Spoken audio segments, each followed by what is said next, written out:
வணக்கம் நண்பர்களே. இப்போ நம்ம பார்க்க போகிறது ஒரு ரீஇன்கார்னேஷன் முரின் மான்வா தான் பார்க்க போகிறோம். இந்த மான்வாவில் மிகவும் சக்தி வாய்ந்த ஒரு மார்ஷியல் மாஸ்டர் தான் நம்ம ஹீரோ. அவனை யாராலையும் தடுக்க முடியாது. அவனை தடுக்கிறதுக்கு யாருக்கும் சக்தியும் இல்லை. அவன் முன்னாடி யார் வந்தாலும் ஒரே முடிவு தான், மரணம். அதனாலேயே முரின் உலகத்தில் உள்ள 10 பெரிய குடும்பங்கள் மாஸ்டர் எல்லாம் ஒன்றா சேர்ந்து நம்ம ஹீரோவை தடுக்க வராங்க. அவளை சக்தி வாய்ந்த நம்ம ஹீரோ எப்படி ரீஇன்கார்னேட் ஆகிறான் அதை தான் இந்த மான்வாவில் பார்க்க போகிறோம். இந்த மான்வாவை ஃபுல்லாக பாருங்கள். பார்த்துட்டு உங்களுக்கு பிடிச்சிருந்துச்சுன்னா நம்ம சேனலை சப்ஸ்கிரைப் பண்ணிக்கோங்க. இப்போ வாங்க கதைக்குள்ளே போகலாம். ஒரு பனிமலை உச்சியில் நம்ம ஹீரோ மட்டும் தண்ணி அணிக்கிறான். அவன் நிற்கிற இடத்த சுற்றி பார்த்தா முழுசாக ரத்தம் விளாண்டா அங்கே பலரும் இறந்து கிடக்குறாங்க. ஒருத்தனுக்கு கை இல்லை, மற்றவனுக்கு கால் இல்லை, சிலருக்கு உடம்பு 2 துண்டா செதறி கிடக்கு. அந்த எல்லா மரணத்துக்கு காரணம் ஒரே ஒருத்தன் தான், நம்ம ஹீரோ. அவன் மெதுவாக மலைக்கு கீழே பார்க்க அங்கே இன்னும் பல பேர் மலை ஏறி வந்துக்கிட்டே இருக்காங்க. அவர்கள் எல்லாமே ஒரே நோக்கத்தோடு தான் வராங்க, நம்ம ஹீரோவை கொல்ல. நம்ம ஹீரோ கீழே பார்த்துக்கிட்டே சொல்கிறான், நான் எத்தனை பேரை கொன்னாலும் அவங்க வந்துக்கிட்டே இருக்காங்க, அதுவும் என் வீட்டு வரைக்கும். அதை அவன் சொல்லிக்கிட்டு இருக்கும்போது அவன் பின்னாடி இருந்து ஒருத்தன் சாவுடா கொலகார பையிலே அப்படின்னு சொல்லிட்டு நம்ம ஹீரோவை குத்த வர நம்ம ஹீரோ அதை அசால்ட்டாக வெறும் கையாலே தடுத்துருவான். அது தடுத்ததுல அந்த ஸ்குவாடே உடஞ்சிரும். கொலகாரனா அப்படின்னா நீ மட்டும் யாரு அப்படின்னு சொல்லிக்கிட்டே நம்ம ஹீரோ அவன் மூஞ்சியை பிடிச்சி தரையில் அடிக்க அவன் மண்டையே செதறிடும். மறுபடியும் நம்ம ஹீரோ மலைக்கு கீழே திரும்பி பார்க்க இன்னும் பல பேர் மேலே ஏறி வந்துக்கிட்டே இருப்பாங்க. வந்த உடனே நம்ம ஹீரோ அவனோட இன்னர் சக்தியை தான் ரிலீஸ் பண்ணுவான். அந்த சக்திக்கே பல பேர் 10 அடி பறந்து போய் விழுந்துருவாங்க. இதுக்கெல்லாம் காரணம் அந்த 10 பேர் தான். எங்கே அந்த 10 பேர் அப்படின்னு சொல்லிட்டு நம்ம ஹீரோ மலை உச்சியிலேருந்து குதிக்கிறான். அதை பார்த்த கீழே உள்ள வாரியர்னா அவனை ஸ்டாப் பண்ணுங்க, அவனை கீழே இறங்க விடாதிய அப்படின்னு சொல்லி கத்த 10 மாஸ்டர் ஒரு மாஸ்டர் என்னடா பண்ணுறிய, அவனை ஸ்டாப் பண்ணுங்கடா அப்படின்னு சொல்கிறாரு. இதெல்லாம் பார்த்தா நம்ம ஹீரோ சொல்கிறான், தான் உயிரை தவிர மற்ற உயிரெல்லாம் மதிக்க தெரியாத முட்டா பயிலும் அப்படின்னு சொல்லிட்டு அவன் மார்ஷியல் ஆர்ட் டெக்னிக்கான 3rd ஃபார்ம் ஸ்டோம் சர்ச்சை யூஸ் பண்ணுறான். அவன் கையை சுற்றி ஒரு வாட்டர் ஆரா ஃபார்ம் ஆகுது. அந்த வாட்டர் ஆராவை அவன் கீழ் நோக்கி தாக்க கீழே நின்ற வாரியர் எல்லாத்துக்கும் பலத்த காயம், பல பேர் இறந்தும் போயிடறாங்க. எல்லாரையும் தாண்டி போய் கீழே இறங்கி சொல்கிறான், கடைசியில் உங்களை கண்டுபிடிச்சிட்டேன் முட்டாள்களே அப்படின்னு சொல்லும் போது 10 மாஸ்டர் ஒரு மாஸ்டர் முன்னாடி வந்து யார் முட்டாள் மேனர்ஸ் தெரியாதவனே அப்படின்னு சொல்லிட்டு நம்ம ஹீரோவை தாக்க வர 2 பேரும் ஒரே நேரத்தில் தாக்கிக்கிறாங்க. அந்த லக்கத்தில் ஒரு பெரிய பள்ளமே விழுந்தது. நம்ம ஹீரோ அவர் கையை கிரிப் பண்ணி இழுத்து அவர் மூஞ்சிலேயே ஒரு குத்து விட அவர் தலை திரும்பி அவர் அங்கேயே இறந்துடாரு. நம்ம மாஸ்டருக்கு இந்த கதையா அப்படின்னு சொல்லிட்டு அன்னுக்குள்ள வாரியரே எல்லாரும் பயந்து நடுங்க. ஒரு மங்கு மட்டும் முன்னாடி வந்து நின்று, நீ போகிற பாதை தவறான பாதை அப்படின்னு சொல்லி நம்ம ஹீரோவோ, பெரியவரே உங்களை நான் மதிக்கிறேன், நீங்களும் அந்த 10 பேரில் ஒரு ஆளாக இருக்க மாட்டீங்கன்னு நம்புகிறேன் அப்படின்னு சொல்லி அந்த மங்கோ உன்னை தடுக்க வேற வழி இல்லை அப்படின்னு சொல்லும்போது நம்ம ஹீரோவோ, பெரியவரே நீ நல்ல மனுஷன், ஆனால் போய் இவனோட சேர்ந்து என்னை தடுக்க வரையே அப்படின்னு சொல்லி இன்னொரு மாஸ்டரை கையை காட்டி சொல்லுவான் நம்ம ஹீரோ.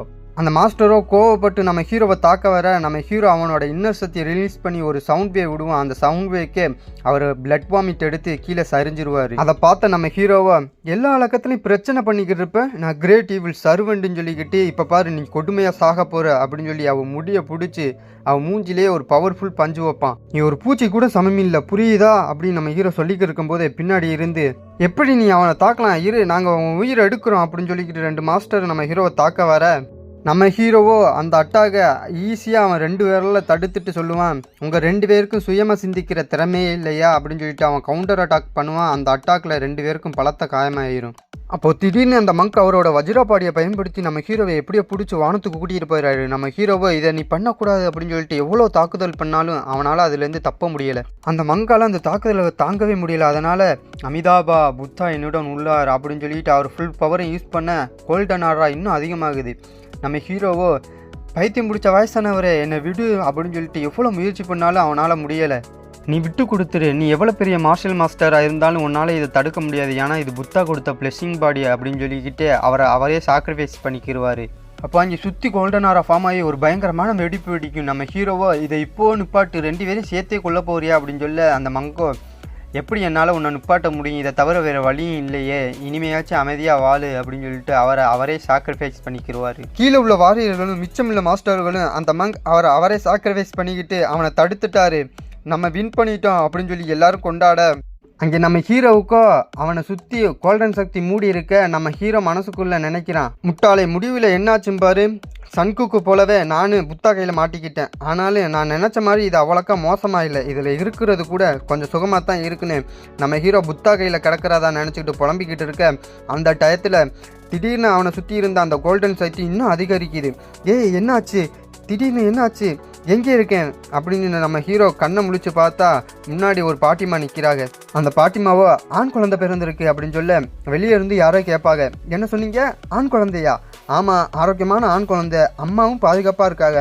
ஆனால் ஏன்னு தெரியல, குழந்தை அழுகவே இல்லை. நம்ம ஹீரோ மனசில் நான் எங்கே இருக்கேன், இந்த பாட்டிமா யார், அந்த மங்கு எங்கே போனார் அப்படின்னு நினச்சிக்கிட்டு இருப்பான். அந்த பாட்டிமா சுத்தாமட்டிலே ஒரு போடும். கடைசியில் குழந்தையும் அழுகிருச்சு. அந்த கூத்துலாம் நடந்து முடிஞ்சு நம்ம ஹீரோ யோசிப்பான், நம்ம உண்மையிலே மறுபிரிவு எடுத்திருக்கோம் போலையே, இதெல்லாம் நடக்கவே முடியாத விஷயம். ஆனால் இது இப்போ என் கண்ணு முன்னாடி நடக்குதுன்னு சொல்லிட்டு அம்மாவை பார்க்க, அம்மாவோ என்ன குட்டி பையிலே பசிக்குதா அப்படின்னு கேட்க நம்ம ஹீரோ மூஞ்சியை திருப்பிக்கிடுவான். ஆனால் அவன் வயிறு கத்தியும். இதை பார்த்த பாட்டிமா, யங் மாஸ்டருக்கு பசிக்குது வேலையே அப்படி சொல்லிட்டு அந்த பாட்டிமா நம்ம ஹீரோவை தூக்க வர நம்ம ஹீரோ தலையை ஆட்டுவான். இல்லைன்னு அந்த பாட்டிமா தூக்கின உடனே ரொம்ப ஓவராக கத்திடுவான். அந்த பாட்டிமாவோ உண்மையிலேயே யங் மாஸ்டருக்கு பசிக்குது வேலையே அப்படின்னு சொல்லிட்டு நம்ம ஹீரோ அம்மாட்ட ஹீரோவை கொடுக்க, அங்கே கையில் போனவொடனே இன்னும் ஓவராக அழுகிடுவான். இதெல்லாம் நடந்து முடிஞ்சு நைட் ஆயிரும்.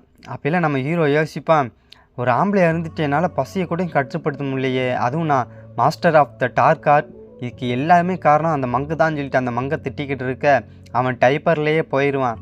மறுபடியும் போயிட்டேலாம் யங் மாஸ்டர்னு சொல்லிட்டு அந்த பாட்டிமா வந்து டைப்பரை சேஞ்ச் பண்ணும். இதெல்லாம் நடந்து முடிஞ்சு 3 வருஷம் கழித்து நம்ம ஹீரோவோ ஒரு 3 வயசு பையலாக மாறி இருப்பான்.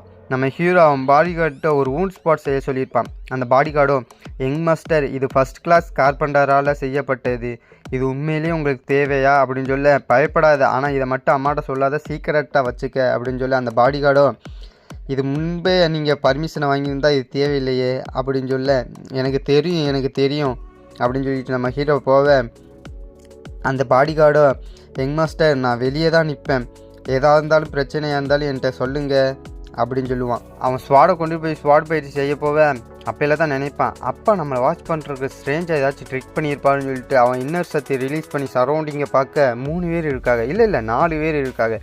இனிமேல் நம்ம சத்தியம் மறைச்சி வைக்கணும்னு தேவையில்லை அப்படின்னு சொல்லிட்டு அவன் ஸ்வாட் பயிற்சி செய்ய ஆரம்பிப்பான். நார்மலாக தான் செய்வான். அந்த ஸ்வாடை பார்த்துட்டு ஸ்வாடு நல்லா தான் இருக்குது, அப்பா வேலைக்கு நல்ல ஆள்களாக தான் வச்சுருக்காரு அப்படின்னு சொல்லிக்கிட்டு, சரி ஏன் நம்ம இன்னும் கொஞ்சம் சீரியஸ் ஆகக்கூடாது அப்படின்னு சொல்லிட்டு அவன் ஸ்வாடை 6 யூஸ் பண்ணி பயிற்சி பண்ண ஆரம்பிப்பான். அவன் கால் தடிக்க விட நம்ம ஹீரோ கீழே விழுந்துருவான். பாடிகார்டோ உள்ளே ஒடியாந்து யங் மாஸ்டர் என்னாச்சுன்னு கேட்க நம்ம ஹீரோவோ ஒன்றும் ஆகலை குவாங்கும் அப்படின்னு சொல்லுவான். என்ன ஒன்றும் ஆகலையா, உங்களை பார்த்தா ஒன்றும் ஆகாத மாதிரியே தெரியுது, எனக்கு தெரியும் இதான் ஏற்கனவே நடக்கும்னு அப்படின்னு சொல்லி நமக்கு பாடிகார்டு கத்த, நான் நல்லா இருக்கேன் குவாங்கும் அப்படின்னு நம்ம ஹீரோ சொல்ல, நம்ம பாடிகார்ட, ஆனால் நான் நல்லா இல்லையே யங் மாஸ்டர், உங்களுக்கு ஏதாச்சும் ஆயிடுச்சுன்னா நான் என்ன செய்ய அப்படின்னு சொல்ல, சாரி குவாங்கும்னு சொல்லி நம்ம ஹீரோ சாரி கேட்க, சரி நான் எனக்கு புரிஞ்சிச்சு வாங்க போகலாம் அப்படின்னு சொல்லிட்டு நம்ம ஹீரோவை அந்த பாடி கார்டு கூட்டிகிட்டு போவான். நம்ம ஹீரோ குளிச்சுக்கு இருக்கும் போது நினச்சிக்கிட்டு இருப்பான், என் பாடி சின்னதாக இருக்கிறனால என் மார்ஷல் ஆர்ட் என்னால் யூஸ் பண்ண முடியலை, இதே நான் பெரியவனாக இருந்தால் ஃபுல் பவரும் யூஸ் பண்ணியிருப்பேன், இதுக்கு எல்லாமே காரணம் அந்த மங்கு தான் சொல்லிட்டு அந்த மங்கை நினச்சி புலம்பிக்கிட்டு இருக்க, ஆனாலும் பரவாயில்ல, இந்த லைஃப்பில் எனக்கு அம்மா இருக்காங்க, அப்பா இருக்காங்க, பாட்டிமா இருக்காங்க, குவாங்கும் இருக்கான், இந்த லைஃப் எனக்கு பிடிச்சிருக்கு, போன லைஃப்பில் எனக்கு யாருமே இல்லை, நான் ஒரு ஆர்ஃபனேஜில் தான் வளர்ந்தேன், அப்போ நான் அந்த மங்குக்கு தான் தாங்கி சொல்லணும்னு சொல்லி நினச்சிக்கிட்டு இருக்கும்போது அப்போ அவசரமாக பாடி கார்டு குவாங்கும் ஒடியாந்து யங் மாஸ்டர் மேடம்க்கு பெயின் வந்துருச்சு அப்படின்னு சொல்ல, நம்ம ஹீரோவோ அம்மாவுக்கு பெயின் வந்துருச்சா அப்படின்னு அவசரமாக அவன் ட்ரெஸ்ஸை மாற்றிக்கிட்டு குவாங்கும் வேகமாக வா போவோம் அப்படின்னு சொல்லிட்டு குவாங்கும் நம்ம ஹீரோவும் அம்மாவை பார்க்க வேகமாக அவசரமாக போவாங்க.